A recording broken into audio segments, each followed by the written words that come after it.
So let's assume here that you want to take money out of your Roth IRA. Now, if you're a first-time home buyer, you have some additional rules, but let's just assume you're taking the money out of your Roth. So here is the Cornell Law School. It is, here's some information in general about the Roth, but let's see how this affects your particular situation. So assume you have $20,000 in your Roth IRA, which includes $12,000 in contributions and $8,000 in earnings.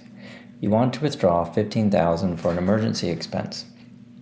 So your contributions, you can always withdraw your $12,000 in contributions tax-free and penalty-free, regardless of the 5-year rule.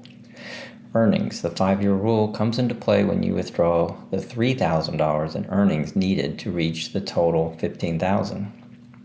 So scenarios based on the 5-year rule. If the Roth IRA is older than 5 years, earnings. If your Roth IRA has been open for at least 5 years, the earnings you withdraw will be subject to income tax and the 10% early withdrawal penalty because you are under 59.5, unless an exception applies.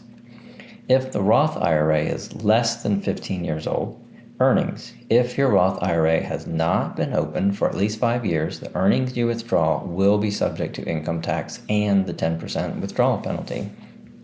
Key points here. The 5-year rule must be met for earnings to be considered part of the qualified distribution.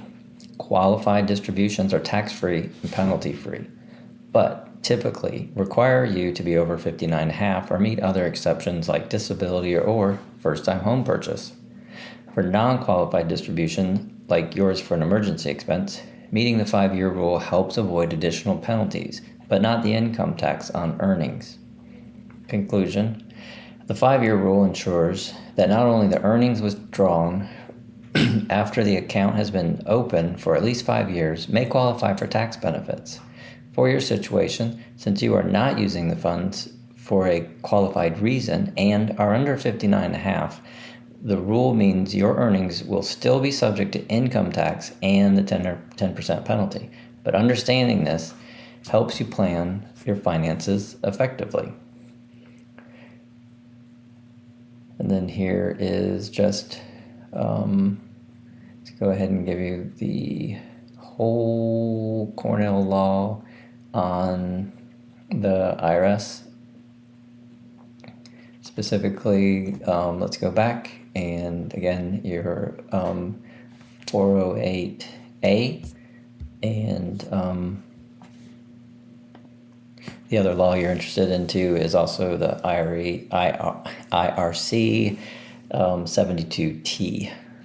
All right, hope this helps you decide if you want to take your Roth money out for a purchase.